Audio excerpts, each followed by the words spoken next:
Movie की शुरुआत में हमें 4 तांत्रिक दिखाए जाते हैं जो कि अपनी विद्या और इल्म से एक रूह को अपने काबू में कर रहे होते हैं।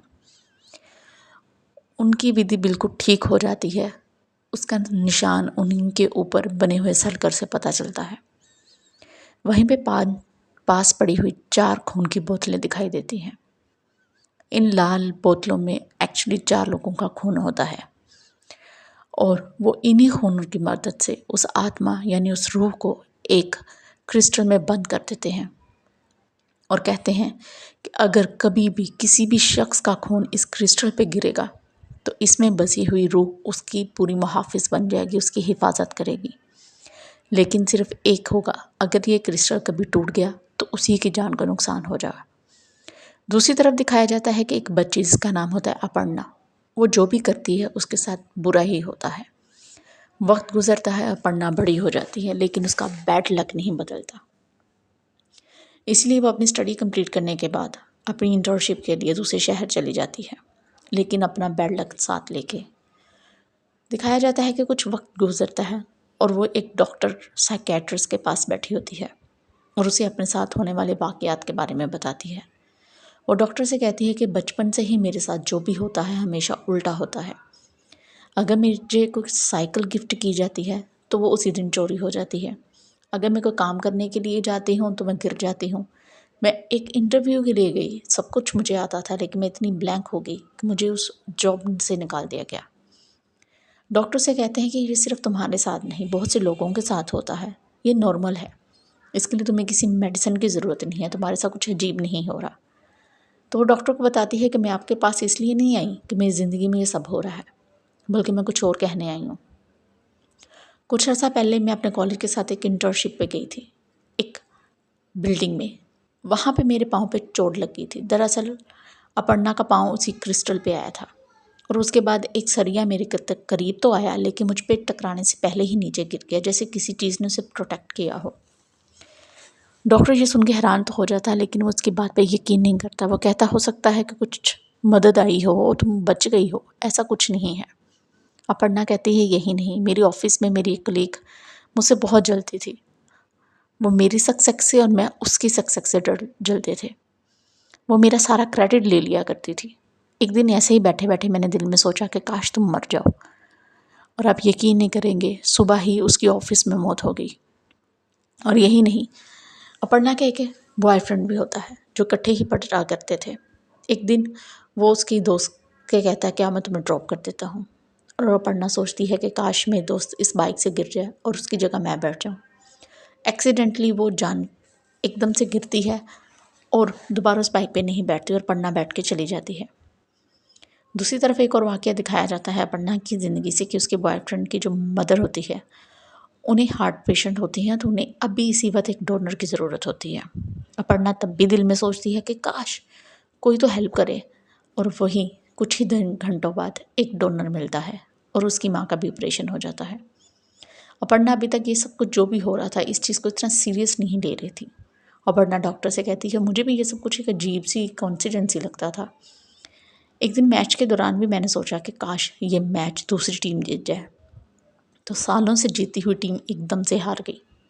अपर्णा कहती है कि शायद मुझे धचका उस वक्त भी नहीं लगता अगर ये दोनों सब बातें कॉन्सिडेंस ना होती। जिस दिन मेरी कलीग की मौत होती है उसी दिन एक पियून आके मुझसे कहता है कि मैम आपके पास ज़रूर कोई पावर है। मैं भी गौर कर रहा हूँ कि आप कोई भी बात गुस्से में किसी से कुछ कहती हैं या कुछ भी करती हैं वो पूरी हो जाती है। रिसेंटली एक लड़के को इंटरव्यू से आप निकलवा देना चाहती थी और वो निकल गया। अपर्णा जैसे इसके बारे में सोचती है तो बहुत ज़्यादा टेंशन ले लेती है। वो इसलिए डॉक्टर के पास आई होती है, तो डॉक्टर उसे बताता है कि शायद ये तुम्हारा वहम है। तभी अपर्णा को गुस्सा आता है और इर्द गिर्द देखती है। तभी उसे पास पड़ा हुआ एक मुरझाया हुआ फूल दिखाई देता है और वो सोचती है काश ये सही हो जाए और मेरी बात पे डॉक्टर को यकीन आ जाए। तभी हम देखते हैं कि वो फूल बिल्कुल ठीक हो जाता है, हरा भरा। तब डॉक्टर को भी एहसास होता है कि अपर्णा के साथ कुछ तो अजीब है, कि अपर्णा जो सोच रही है वो हो रहा है। तभी डॉक्टर कहता है तुम तो लकी हो। कहती है मुझे क्रस्ट लगता है, लकी नहीं।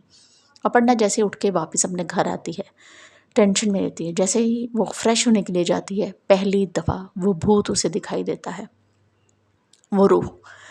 वो रूह उसके उसी ही की शक्ल में वह दिखाई देती है और बताती है अपनी कहानी। मूवी फ्लैशबैक में जाती है और हमें दिखाया जाता है एक लड़की को जो कि अपनी बेटी के साथ एज अ सिंगल पेरेंट ज़िंदगी गुजार रही होती है। वो काफ़ी सक्सेसफुल होती है, एक कंपनी में काम करती है।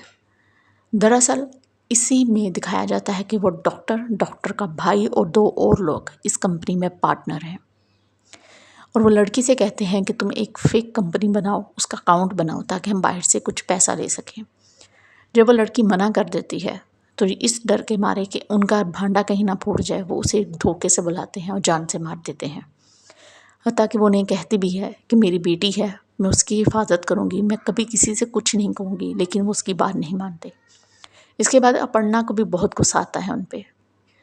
तभी हम देखते हैं कि अपर्णा एक होटल में जाती है और वहीं पे ही डॉक्टर का भाई होता है।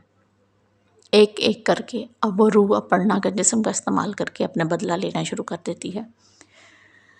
आहिस्ता आहिस्ता वो सबसे पहले अपर्णा के बॉस को मारती है, उसके बाद उसके भाई को, और फिर एक दिन 2 लोग बच जाते हैं, एक डॉक्टर और एक इनका सरबरा। वो डर जाते हैं और एक गैंग को उसकी सुपारी दे देते हैं कि वो अपर्णा को जान से मार दें।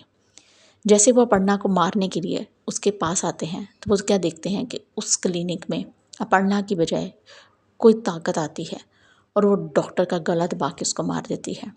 ये देखने के बाद वो जो मारने आए थे वो भी डर जाते हैं और वहाँ से भाग जाते हैं और जाके उस बॉस को बताते हैं कि वो अपर्णा नहीं, कोई और शक्ति है, ज़रूर कुछ ऐसा है जो अपर्णा का साथ दे रहा है।